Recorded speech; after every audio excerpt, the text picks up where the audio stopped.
जाता है। अब एक बार फिर IMF नई शराइत के साथ हुकूमत के सर पर खड़ा है। IMF ने मुतालबा किया है कि आमदन और असासे खुफिया रखने वालों के गिर्द घेरा तंग किया जाए। साथ ही टैक्स नेट बढ़ाने और अंडर फाइलर्स के खिलाफ एक्शन का मुतालबा भी दोहरा दिया। जबकि नॉन बैंकिंग अदायगियों की मॉनिटरिंग में तब्दीलियाँ भी नई शर्त के तौर पर सामने आई। इसके अलावा कैश कल्चर के खिलाफ नई किस्म की मॉनिटरिंग का प्लान भी हुकूमत को सौंपा गया। लेकिन अगर दूसरी तरफ देखें तो पाकिस्तान में बेशतर शोबे ऐसे हैं जो कैश में लेन देन ही करते हैं। ये सूरत हाल उनके लिए कितनी मुश्किल होगी, या फिर शोबे ऑनलाइन तब्दीली को आसानी से अपना सकते हैं, यही जानने के लिए आज हमारे साथ मौजूद हमारे मेहमान president marriage halls Rana rice साहब। रईस साहब, शुक्रिया आपके वक्त का। फरमाइएगा, एक नया मुतालबा हुकूमत अब क्या करने जा रही है? कैश को एक लिहाज से ख़त्म करने जा रही है, बैंकिंग की तरफ आना चाह रहे हैं, और इसी हवाले से हुकूमत ने 2 दिन पहले ऐलान भी किया कि अगर आप पेट्रोल डलवाने जाते हैं, डीजल डलवाने जाते हैं, तो अगर कैश देंगे 2 रुपये महंगा मिलेगा, वरना आप कार्ड के ज़रिए डलवाएं। तो ये इकदाम आप क्या समझते हैं, आपके कारोबार के लिए फ़ायदेमंद साबित होगा या फिर नुकसानदेह? अस्सलाम वालेकुम। सबसे पहले आपका बहुत बहुत शुक्रिया, आपने प्रोग्राम में हमें लिया। देखिए, जब भी बजट आमद होती है तो उसी सिलसिले में जो है वो बातचीत शुरू हो जाती है और जितनी भी ताजिर बरादरी है उसके अंदर मगन हो जाती है। लेकिन इस चीज़ को समझना पड़ेगा, पूरी दुनिया के अंदर जब एक कंट्री, एक मुल्क जो है वो अपने टारगेट्स अचीव करता है तो उसके बाद जो है ग्रेजुअली टैक्सेस कम किए जाते हैं, ना कि बढ़ाए जाते हैं।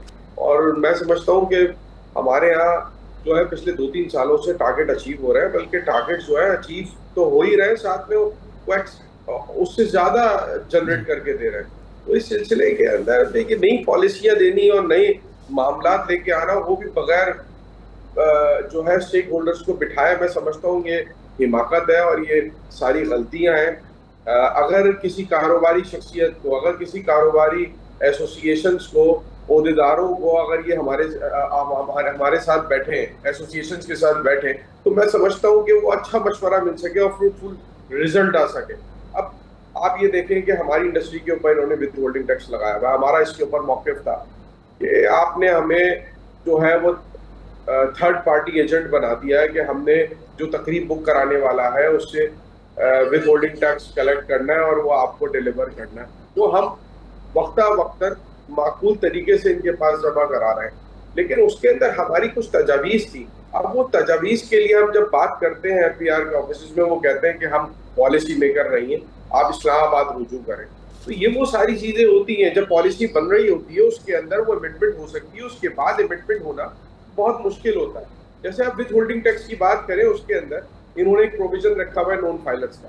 अब आप मुझे बताएं, नॉन फाइलर की डेफिनेशन ये किस तरीके से करेंगे? नॉन फाइलर के अंदर तो जो मिनिमम वेज वाला है वो भी आता है, जो कि आपके कानून के अंदर फाइलर बन ही नहीं सकता है। आपका कानून उसको डिफाइन करता है कि ये मिनिमम वेज है और ये टैक्स रिटर्न फाइल नहीं कर सकता। जब एक आदमी टैक्स रिटर्न फाइल नहीं कर सकता तो वो उससे 20% लेना, और जो फाइलर है, साहिब हैसियत है, वो 10% देकर उसको रिटर्न देता है। ये सारी चीज़ें होती हैं जब स्टेक होल्डर्स के साथ मुशावरत ना हो और एक गैप आए, कम्युनिकेशन गैप आता है और वो पॉलिसी तकमील तक पहुंच जाती है। और जब तकमील तक पहुंच जाती है और इम्प्लीमेंट होती है तो उसके बाद फिर ये वहाँ से ये आवाज़ें आती हैं कि जनाब हम पॉलिसी मेकर नहीं है, आप इस्लामाबाद से रब्ता करें। तो इन सारी चीज़ों से बचने के लिए मेरी ज़ाती राय यह है कि खुदारा अभी भी वक्त है, आप स्टेक होल्डर्स के साथ बैठे, मुशावरत करें। अगर अच्छी, हम भी चाहते हैं मुल्क तरक्की करे और जो लॉसेस हैं उसको कवर करें, लेकिन उसका ये मतलब नहीं है कि आप 80% उन लोगों से ये टैक्सेस वसूल करें कि जो डायरेक्ट टैक्स भी दे रहे हैं और इनडायरेक्ट टैक्स भी दे रहे हैं। बहुत से ऐसे लोग भी हैं जो कि साहिब हैसियत और कारोबारी और जो फाइलर बन सकते हैं और वो इस नेट के अंदर नहीं। अब विद होल्डिंग टैक्स क्यों लागू हुआ था पूरी दुनिया में और पाकिस्तान में? विद होल्डिंग टैक्स इसलिए लागू हुआ कि अगर कोई शख्स फाइलर नहीं है और वो परचेजिंग करता है, जैसे मैरिज हॉल बुक कराता है, हमारे पास बुक मैरिज हॉल कराता है तो हम उससे non filer with holding tax लेते हैं। जब वो उसकी डिटेल FPR में जाएगी तो उससे सवाल जवाब होगा कि भाई तुम नॉन फाइलर हो और तुमने इतनी अमाउंट का मैरिज हॉल बुक कराया।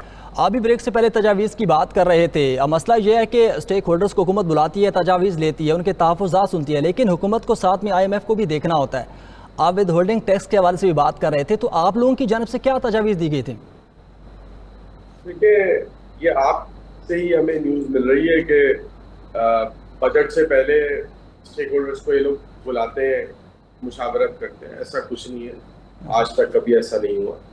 ये हमारी तरफ से इनको है एक रिक्वेस्ट गई है कि खुदारा हमें आप लोग बिठाएं और हमसे बिठाएं। देखिए, एक कारोबारी शख्सियत जो है, उसकी एसोसिएशन जो होती है, जो उसको लीड कर रही होती है, उनसे बेहतर मैं नहीं समझता कि वो उनकी इंडस्ट्री के बारे में कोई बात कर सकता है। अगर किसी इंडस्ट्री के ऊपर कोई टैक्सेस इम्प्लीमेंट करने जा रहे हैं तो उनके साथ आप बैठेंगे, उनके जो प्रॉब्लम्स हैं, लूप होल्स हैं, वो वही आपको बताएंगे कहाँ से कितनी करेक्शन हो सकती है। यहाँ पे किस सिनारियो के अंदर जो एक मैरिज हॉल है वो कितनी आपको रेवेन्यू जनरेट करके दे सकता है, और किस जगह पे कहाँ पे क्या इश्यूज हैं।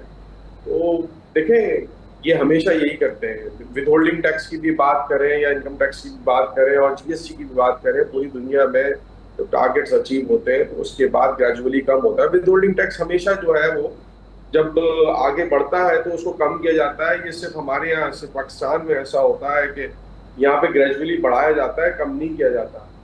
और आप ये देखें कि हम टैक्सेस तो अपने भरते हैं हर साल, और जो हमें थर्ड पार्टी एजेंट बनाया है, जो हमें कलेक्टिबल एजेंट बनाया है, वो भी हम पब्लिक से लेके इनको माकूल तरीके से दे रहे हैं। और हमने इसमें अपनी बड़ी एफर्ट की है। तो RTO 2 के चीफ कमिश्नर साहब थे, उनके साथ हमारी मीटिंग्स हुई, उसके बाद हमने उनको यकीन दहानी कराया, हमने जीरो टॉलरेंस रखी। हमने कहा नहीं, पहले मुल्क है और पहले हमारे लिए सब कुछ यही है और हमने यहीं से खाया, यही कमाया है, तो हम आपसे पीछे नहीं। अगर आप बेहतरी चाहते हैं तो हम भी आपको रिकवर करके देंगे। और हमने मीडिया में आके बिल्कुल जीरो टॉलरेंस रखी और कहा कि हम अपने मैरिज हॉल्स में उनकी तकलीफ बिल्कुल नहीं करेंगे जो विदहोल्डिंग टैक्स पे नहीं करेगा, और हमने जमा करके दिया।